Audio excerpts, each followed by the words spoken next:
Primera de Reyes, capítulo 19, versículo 3. Dice la palabra del Señor lo siguiente.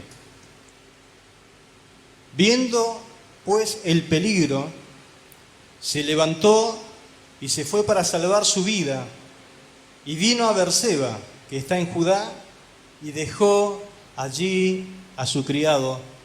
Amén. Gloria a Dios. La Nueva Traducción Viviente dice lo siguiente, del mismo texto, Nueva Traducción Viviente. Elías tuvo miedo y huyó para salvar su vida. Se fue a Berseba, una ciudad de Judá, y dejó allí a su sirviente. Amén. Gloria a Dios. ¿Quién no se sorprende después de leer este texto, conociendo el contexto que antecede? No sé si a usted le pasa lo mismo. ¿Quién no se sorprende de este texto cuando uno lo lee? Pero conociendo todo lo que antecede en la historia. Sería bueno preguntarnos en esta tarde, ¿es este el mismo hombre de fe que con su palabra cerró el cielo para que no lloviese por 3 años y medio? ¿Es este mismo hombre de fe?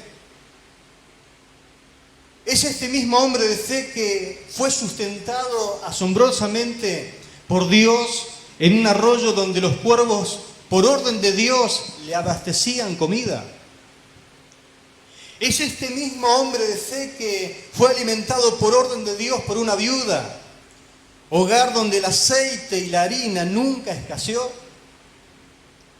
¿Es este hombre de fe que oró para que resucitase el hijo de la viuda, donde residía temporalmente, y resucitó? ¿Es este mismo hombre de fe que desafió a los 450 profetas de Baal y a los 400 profetas de Acera en el Monte Carmelo, en un desafío titánico de fe a ver quién hacía responder a su Dios por medio de fuego? ¿Es este mismo hombre de fe que con una simple oración hizo descender fuego del cielo sobre el sacrificio ofrecido a Dios? Altar que chorreaba agua hacia una zanja donde cabían 12 litros de agua. ¿Es este mismo hombre de fe que degolló a 850 falsos profetas, erradicando de raíz este mal idolátrico, sobre todo Israel? ¿Es este mismo hombre de fe que después, con una oración ferviente, después de 3 años y medio, hizo llover nuevamente en todo Israel? Indudablemente, Dios no había planificado un final así para su profeta. Terminar huyendo por miedo. Elías tuvo miedo y huyó para salvar su vida, dice el texto. ¿Qué decir de usted, mi hermano y mi hermana? ¿Qué me podría usted contar de su propia historia de fe? Quizás hasta en la misma pandemia que estamos viviendo, ha experimentado la mano poderosa de Dios.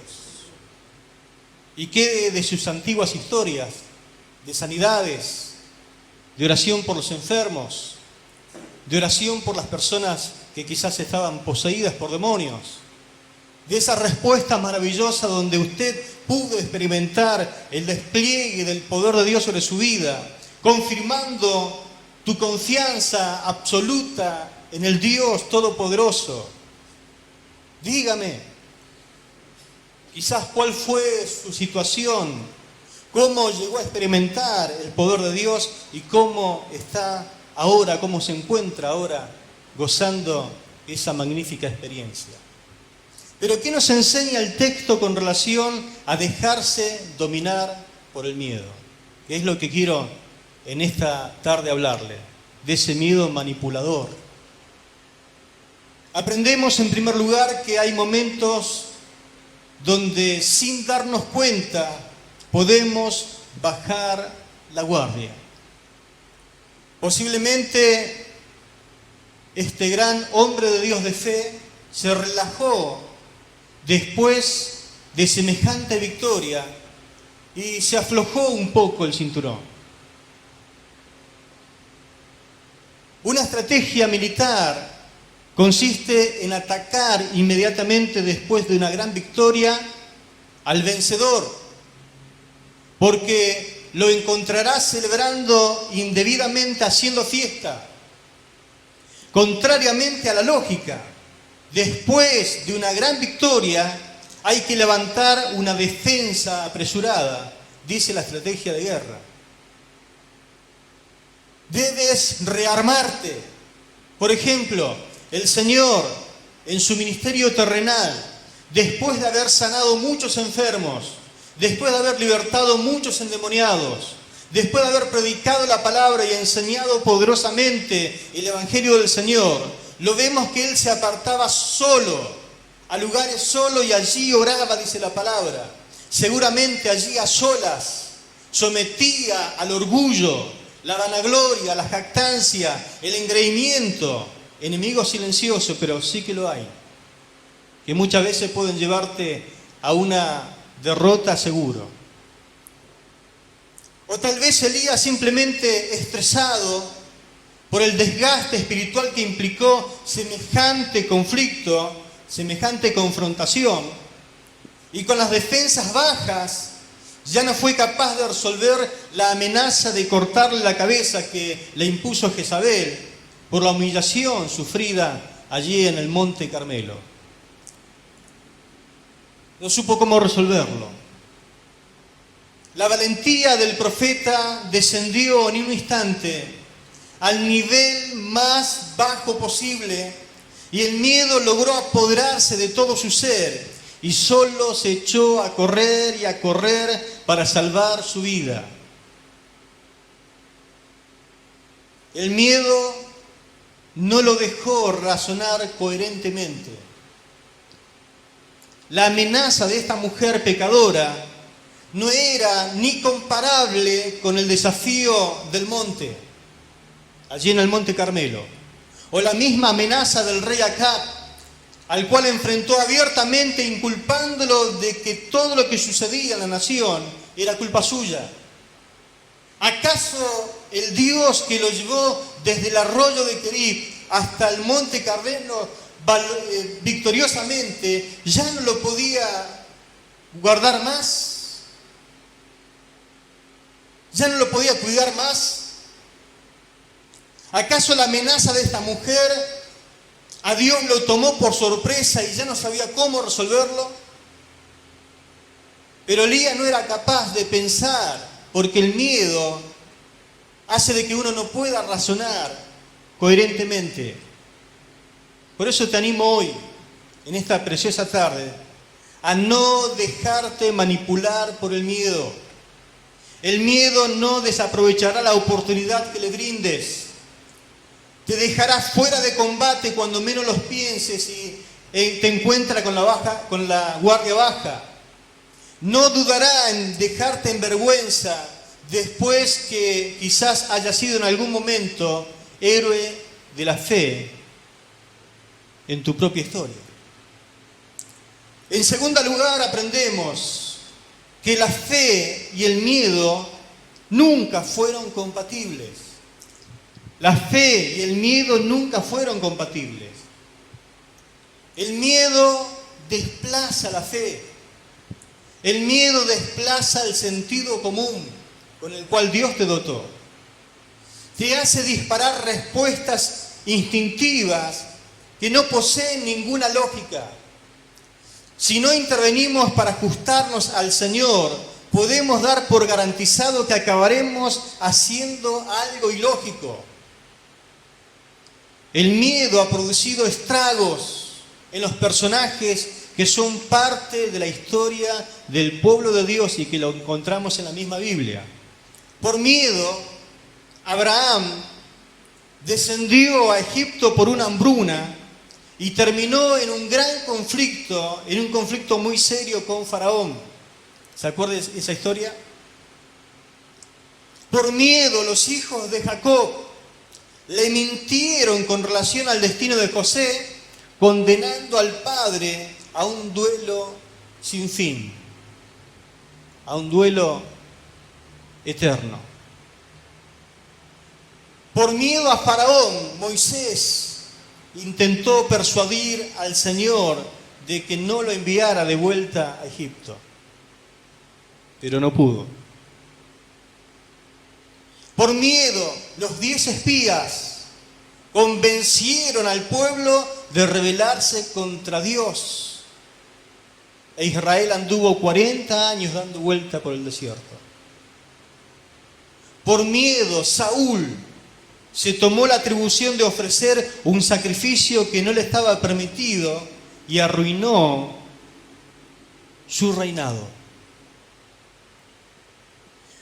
Por miedo, el ejército israelita permaneció paralizado ante el gigante Goliat por 40 días. Por miedo, Herodes asesinó a todos los niños menores de 2 años. Por miedo, Pedro se hundió en el mar.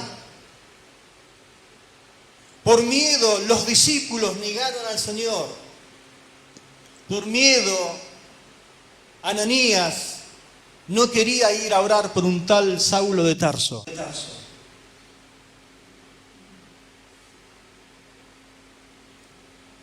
Indudablemente el miedo desplaza la fe. Y lo mismo sucede cada día en nuestra propia historia. Por miedo no confesamos a Cristo ante nuestros amigos y vecinos. No decimos la verdad. No confrontamos al que está en pecado. No ofrendamos como debemos. No respondemos como se debe a la palabra de Dios.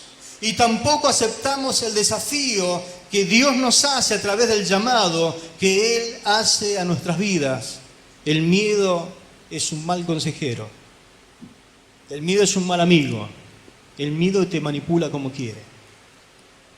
En tercer lugar y último, aprendemos que el miedo debe ser sometido al Señor. El miedo debe ser sometido al Señor. El problema, entiéndame en esta tarde, no radica en el miedo. El miedo es una respuesta natural ante algo que nosotros percibimos como una amenaza. El miedo es una emoción. Dios creó las emociones. Es natural que nosotros respondamos con miedo ante algo que no conocemos. Pero al igual que otras emociones, el miedo debe ser sometido al Señor. Porque es un mal consejero. Inclusive te paraliza. El miedo te detiene. El miedo te inmoviliza totalmente tu vida. No te deja pensar correctamente. Te brinda una perspectiva errónea de la situación. El miedo entonces agiganta las cosas. Te hace creer que obtendrás buenos resultados sembrando erróneamente. Saca conclusiones erróneas al no querer contar con el poder de Dios para el resultado final. El miedo termina convirtiéndote en un incrédulo, arruinando el plan que Dios tiene para con tu vida. Nunca le des lugar al miedo. El miedo te obliga que a pesar de que tengas, por ejemplo, un título, no lo puedas ejercer por miedo. A pesar de estar enamorado de alguien, por ejemplo, no te animás a decírselo nunca para no perder su amistad, por miedo. El miedo escénico ha privado al mundo de muchos hermosos talentos que Dios ha derramado. El miedo ha privado a muchos de no poder disfrutar de su auto por miedo a conducir. El miedo ha hecho desperdiciar negocios imperdibles. Ha hecho perder grandes triunfos en la vida. El miedo a salir de casa retrasa tu crecimiento como persona, hace perder grandes carreras universitarias. El miedo a salir de casa te ha hecho perder al cónyuge.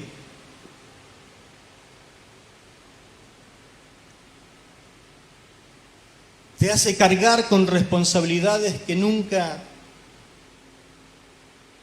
Dios planificó para ti. Por lo tanto, truncan tu proyecto de vida. El miedo a perder. Y valga si hay tanta gente que tiene miedo a perder a su papá, a su mamá, a sus hermanos, a sus hijos. Te incapacita al punto de no poder retenerlos.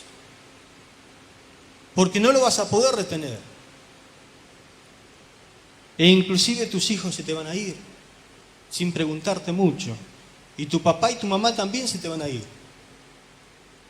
por causa de la ley de la vida. Ellos se irán y te dejarán, pero el miedo a perder te incapacita. No lo vas a poder retener jamás. Y entre paréntesis quiero hablar del miedo de hoy. Hoy el miedo a muchos creyentes ha hecho cambiar los valores espirituales que tenían en su vida. Les ha obligado, porque el miedo es tan tirano que te obliga. Les ha obligado a dar vuelta a sus prioridades.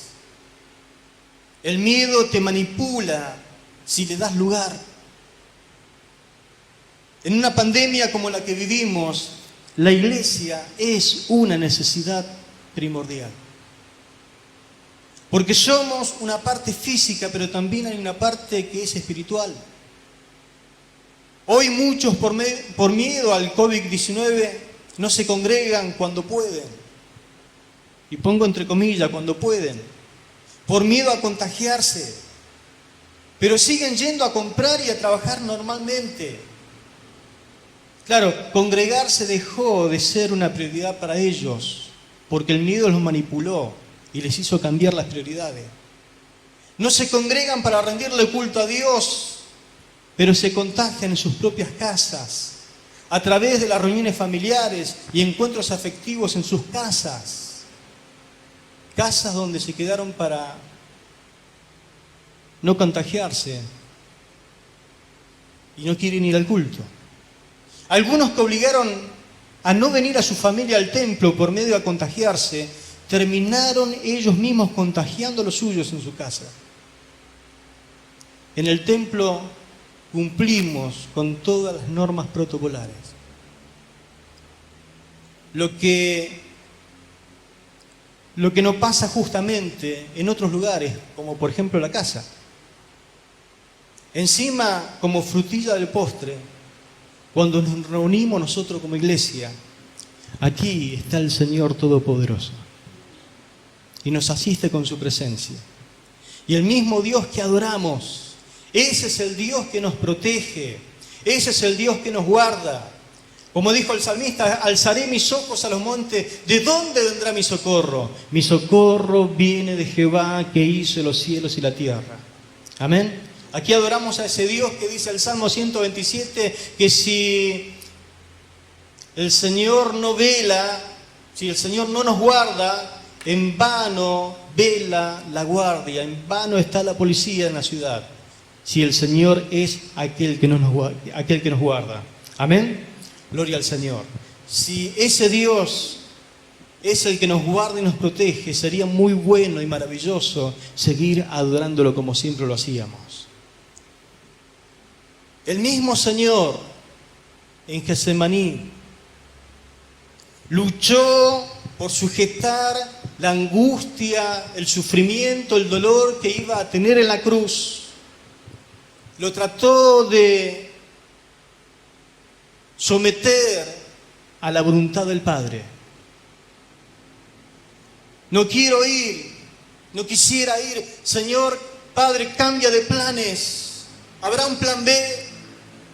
Pero no se haga lo que yo quiera, sino lo que tú quieres. Oró por 3 veces y vino un ángel y le fortaleció para ir a cumplir el proyecto eterno. Pero no se dejó dominar por el miedo. Dijo: sé que no quiero ir, pero que sea hecha tu voluntad, Señor. ¿Por qué? Porque nadie quiere sufrir, mucho menos cuando no se lo merece. Pero ese sufrimiento injusto trajo esperanza de salvación a los perdidos, a los condenados a muerte eterna. La amenaza del miedo no privó al Señor de llegar a cumplir con el plan, el propósito que Dios había establecido desde el comienzo de los tiempos. El Señor no se dejó manipular por el miedo. No te desanimes, porque quizás en esta época sientes miedo. Sentimos miedo por lo desconocido, y es normal. No puedes suprimir la emoción del miedo, pero lo que sí puedes hacer es no dejarte manipular y someterlo a los pies de Cristo. Este es un tiempo donde debes decidir a quién vas a escuchar. Los medios, por ejemplo, te llenan de miedo, te manipulan a través del miedo. Ahora, si por un instante afinaras tus oídos para oír mejor, ¿se acuerdan las palabras del Señor? El que tenga oídos para oír, oiga. Bueno, si por un instante podrías afinar tu oído para oír lo que el Espíritu te dice,